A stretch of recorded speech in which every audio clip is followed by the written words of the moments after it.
Olá, pessoal. Continuando aqui com o sistema de equações lineares. Na aula de hoje, veremos os métodos iterativos de Gauss-Seidel e de Jacobi.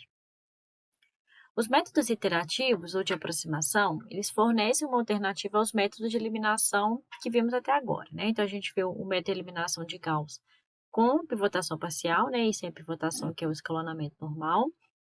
E vimos também o método de decomposição LU, que são métodos diretos. Então, na aula de hoje, a gente vai ver dois métodos iterativos. Então, né, a gente vai ter que o sistema de equações lineares AX igual a B, ele vai poder ser resolvido por um processo que vai gerar, a partir de um vetor inicial, uma sequência de vetores, né, de x1, x2, x3, que pode convergir para a nossa solução. Então, aqui uma notação, né, esse parêntese aqui indica qual que é a iteração que a gente está. Então, aqui o x0 é a iteração inicial, depois o x1, esse aqui é um vetor, o x é o vetor solução. Então, aqui é a solução obtida na primeira iteração, na segunda iteração e assim sucessivamente. E o método de Gauss-Seidel é o método iterativo mais comumente utilizado. Então, vamos considerar o sistema de equações lineares, N por N, igual a gente está vendo aí nas aulas passadas, né? Então, eu vou ter aqui o A1x1, A12x2, até um A1nxn igual a um B1, A21x1, A22x2, até um A2nxn igual a um B2, e etc., né, até o AN1x1, AN2x2, até o ANNxn igual a Bn. Então, é um sistema N por N. N equações e N incógnitas. Então, assumindo que o elemento da diagonal principal da minha matriz de coeficientes A são diferentes de zero, a gente vai reescrever o sistema da seguinte forma. Então, eu vou isolar o meu x1 aqui na primeira equação, né? Eu vou isolar aqui meu x1. Como é que eu faço? Vou passar todo mundo para o lado de lá, subtraindo e dividido por A11. Então, aqui eu isolei meu x1 na primeira equação. Agora, eu vou isolar meu x2 na segunda equação. Vou obter essa expressão aqui. E vou isolando, né, sucessivamente até isolar o meu xn aqui, né, que eu estou isolando aqui os elementos da minha diagonal principal. Então, assumindo, né, que os termos que acompanham esses elementos são diferentes de zero, a gente pode fazer essa divisão. E aí, então, essa reescrita do sistema está bem definida. Então, a gente vai começar o processo de solução escolhendo as aproximações iniciais para os x, né? Uma forma simples de a gente obter a aproximação inicial é a gente supor que todas as soluções são nulas a princípio. Então, o meu vetor inicial vai ser o vetor nulo. Então, a gente vai ter que substituir esses zeros, né, na equação e a gente pode calcular, então, um novo valor para x1. Então, eu vou vir aqui, vou substituir todos os meus x aqui por zero, né? Então, meu x2, meu x3 até meu xn. Então, essa parte aqui eu vou zerar e a minha estimativa para x1, então, vai ser B1 sobre A11. E aí, o que eu vou fazer, então? Eu vou substituir esse valor de x1 junto com a aproximação interior nula, né, para o restante das variáveis, e vou calcular, então, meu valor de x2. Então, eu vou vir aqui no x2, eu vou substituir o x1 por b1 sobre a11, e o restante dos meus x eu vou substituir por zero. Aí, eu vou encontrar o valor de x2. Aí, como que a gente faz? Repita esse processo para calcular uma nova estimativa para x3 e assim por diante. Então, eu vou vir aqui no meu x3, né, que seria o próximo aqui, vou substituir o x1, x2 e o restante por zero, vou obter o valor de x3. E vou fazendo as substituições sucessivamente até o meu xn. Então, né, quando a gente completa o meu xn, a gente vai voltar para a primeira equação e a gente vai repetir o procedimento até que algum critério de parada seja satisfeito. E a convergência, então, pode ser verificada usando um critério de parada, por exemplo, né, que o módulo de εi igual, né, o xi elevado a j menos xij menos 1 sobre xi elevado a j, esse módulo, né, vezes 100% aqui para ter o erro em porcentagem, aqui o erro relativo, né, para todo i, e aqui o meu j e j menos 1 vão representar, respectivamente, a iteração atual, que é j, e o j menos 1, que é a iteração anterior. Então, para a gente entender o método de Gauss-Seidel, eu vou resolver um exemplo aqui. A gente vai fazer primeiro o passo a passo à mão e depois a gente vai jogar no VCN para encontrar a resposta, só para a gente poder entender o método direitinho. Então, eu tenho aqui o meu sistema e eu quero obter a solução com erro relativo de 10 a menos 4. Então, como que a gente faz? Primeiramente, a gente vai isolar em cada uma das equações a variável na diagonal. Então, eu tenho x1, x2, x3, vou isolar aqui, né? o meu x1 na primeira, o meu x2 aqui na diagonal principal, né? E o meu x3 na terceira equação. Agora, como é que a gente vai fazer, então?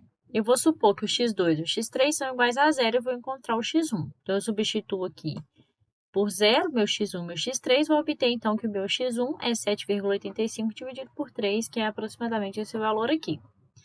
Aí, o que eu vou fazer? Junto com esse valor que eu obtive de x1 e com o valor que eu supus de x3 igual a zero, a gente vai substituir na segunda equação para calcular o meu x2. Então, eu vou vir aqui no x2, vou substituir o x1 pelo valor que eu obtive e o meu x3 vai continuar sendo zero.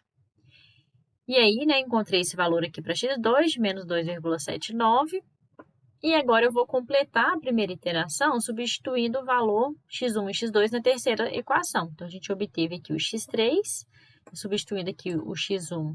Ai, gente, desculpa. Aqui é x2, tá? Tá errado aqui, que é x2.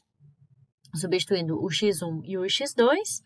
E aí, a gente vai obter, então, a nossa primeira iteração, que foi quando a gente substituiu o x1, o x2 e o x3. E aí, a gente vai repetir esse processo, né, na segunda iteração, fazendo a mesma coisa, e vai encontrar os novos valores, x1, x2 e x3. E a gente vai repetindo esse processo até que o critério de parada seja satisfeito. Então, vamos jogar no VCN para a gente ver como é que ele calcula lá no VCN, mas o passo a passo é esse, né? Ele vai repetindo esse processo aqui até atender o critério de parada.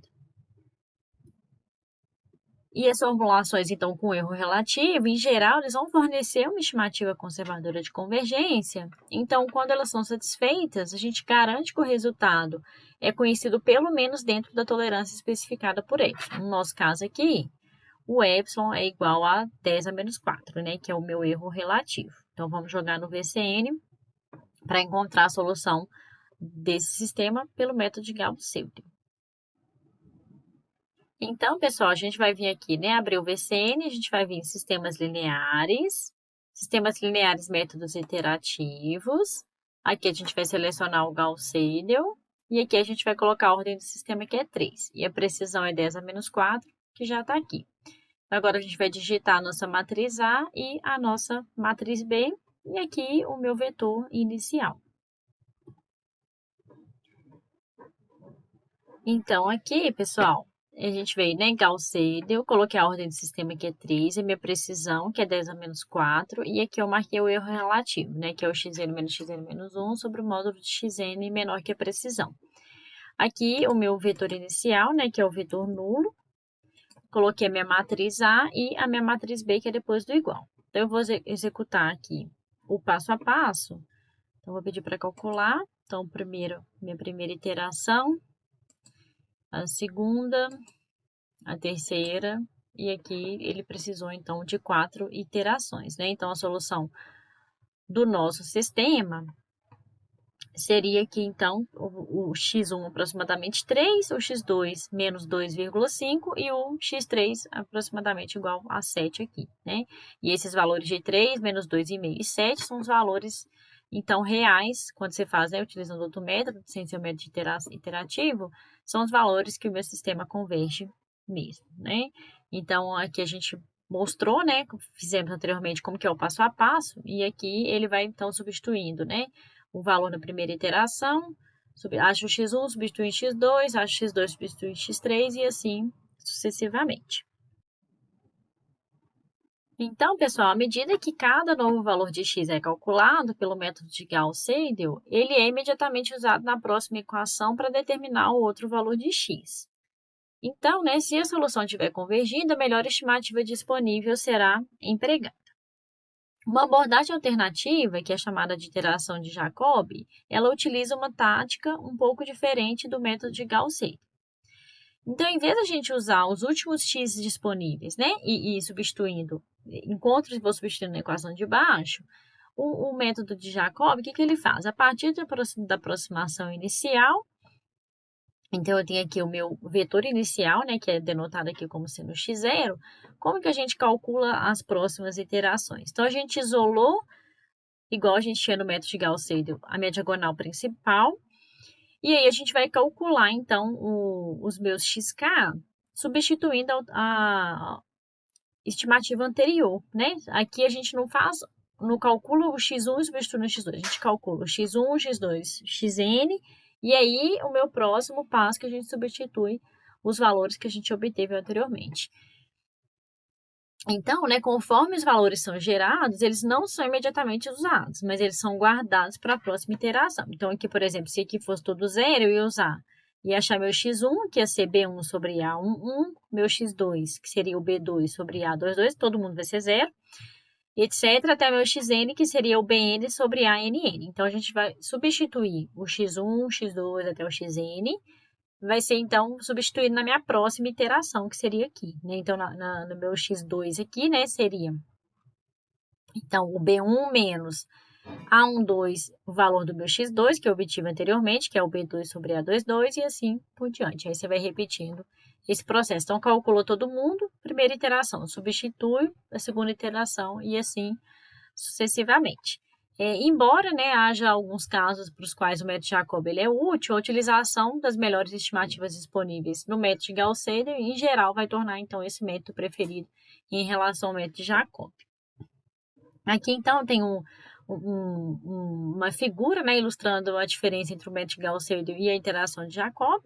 Então, aqui na primeira iteração, a gente calcula, né, o x1 já substitui no x2, depois pega o meu x2 e o meu x1, né, e substitui aqui no x3, e assim sucessivamente. E aqui no método de Jacob, não. Então, a gente calcula x1, x2 e x3, e a partir desses valores, a gente vai substituir aqui no próximo valor de x1. Né? Então, aqui a gente calcula e vai substituir, né? Que a gente calcula tudo e depois substitui na próxima iteração. E aí, vamos resolver, então, o sistema a seguir pelo método de Jacob, agora utilizando aqui o vetor inicial, também sendo o vetor nulo, e o erro relativo agora de 0,01. Então, a gente vai jogar aqui no VCN e vamos encontrar qual que é a solução desse sistema pelo método de Jacob. Então, aqui a gente abriu o VCN, a gente vai vir aqui em sistemas lineares, métodos iterativos, aqui já está selecionado o método de Jacob. Aqui a ordem do sistema é 3, a precisão é 0,01. O critério de parada é o erro relativo, e aí a gente vai digitar então a nossa matriz A, o nosso vetor inicial é o vetor nulo, né, para ser nosso chute inicial, e aqui vamos digitar a matriz B, que é a matriz depois do igual. Então, aqui eu digitei, né, meu sistema, coloquei aqui o método iterativo de Jacob, a ordem é 3, a precisão é 0,01, o meu erro, o critério de parada é o erro relativo, digitei aqui a minha matriz A, o meu chute inicial é o vetor nulo, né, 000, e aqui também a matriz B, que é a minha matriz depois do sinal de igual, né? Então, eu vou pedir para executar o passo a passo aqui. Então, ele vai calcular o meu primeiro vetor, que é aqui na primeira iteração 2, 3, 5, que é quando eu jogo, né, o zero para todo mundo. E aí, esses valores a gente substitui e acha a segunda iteração. E aqui, no caso, ele gastou 3 iterações, então, para executar essa precisão desejada. Então, aqui o meu x1 seria 1,9, o meu x2, 3,19 aproximadamente, e o meu x3, 5,04. Então, aqui é o método de Jacob através do VCN. Uma condição, então, para a convergência dos métodos de Gauss-Seidel e de Jacob é que, uma condição suficiente, é que o módulo de A e I seja maior do que a soma do módulo de A e J, o J de 1 até N, com o J diferente de I. Ou seja, os elementos da diagonal principal em módulo devem ser maiores do que a soma dos outros valores da linha também em módulo. E esse critério ele é suficiente, mas não é necessário para a convergência. Ou seja, embora o método possa às vezes funcionar, se a condição 1 não for satisfeita, a convergência só é garantida se essa condição aqui for satisfeita, né? Então, ele é suficiente, mas ele não é necessário. Pode ser que funcione sem satisfazer essa condição 1, mas para garantir a convergência tem que satisfazer que é o módulo de diagonal principal tem que ser maior que a soma dos módulos do restante da linha, né? Então, e os sistemas dos quais essa condição é atendida são chamados de sistema diagonal dominantes. Então, por exemplo, vamos verificar se a condição de convergência do método de Jacob, que é o mesmo de Gauss-Seidel, é satisfeita aqui nesse exercício, né, nesse problema. Então, aqui eu tenho as minhas matrizes coeficientes, é 10, menos 2, 1, 1, menos 5, 1, 2, 3 e 10. Então, o que eu vou olhar? Para a diagonal principal. Então, o módulo de 10, que é 10, tem que ser maior que o módulo de 2, de menos 2, que é 2, mais o módulo de 1. Então, aqui 10 é maior que 3, ok. Agora, eu vou olhar para a minha diagonal principal, que é o menos 5. O módulo de menos 5 tem que ser maior do que o módulo de 1 mais o módulo de 1. Então, 5 é maior que 2, ok. E agora eu vou olhar aqui para o 10, né? O módulo de 10 tem que ser maior que o módulo de 2 mais o módulo de 3. Então, 10 é maior que 5. Então, esse sistema satisfaz a condição de convergência do método de Jacob. Beleza, pessoal? Tranquilo, pessoal? Então, a aula de hoje eu encerro aqui. Até a próxima. Até mais.